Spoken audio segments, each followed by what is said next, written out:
ഇബ്രാഹിം നബി അലൈഹി സ്വലാത്തു വസ്സലാം ഇസ്മായിൽ നബി അലൈഹി ഇസ്ലാമിൻ്റെ വീട്ടിലേക്ക് വന്നു. ഇസ്മായിൽ നബി അലൈഹി ഇസ്ലാം വീട്ടിലില്ല.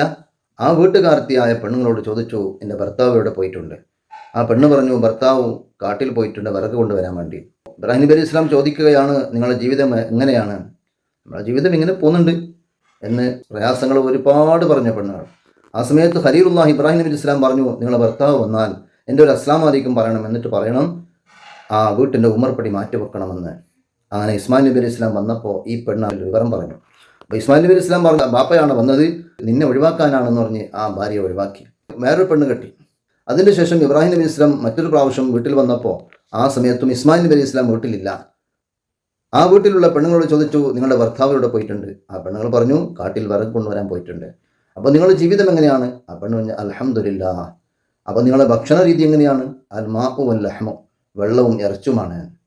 ഇത് കേട്ട ഇബ്രാഹിം നബി ഇസ്ലാം പറഞ്ഞു, ഈ പെണ്ണാണ് ഷാക്കിറത്തും സ്വാബിറത്തും, ക്ഷമയും നന്ദിയുള്ള പെണ്ണ്. നിങ്ങളുടെ ഭർത്താവ് വന്നാൽ അസ്സലാമു അലൈക്കും എന്ന് എൻ്റെ ഒരു സലാം പറയണം, എന്നിട്ട് പറയണം ഉമ്മർപ്പടി ഉറപ്പിച്ചു വെക്കണമെന്ന് പറഞ്ഞു.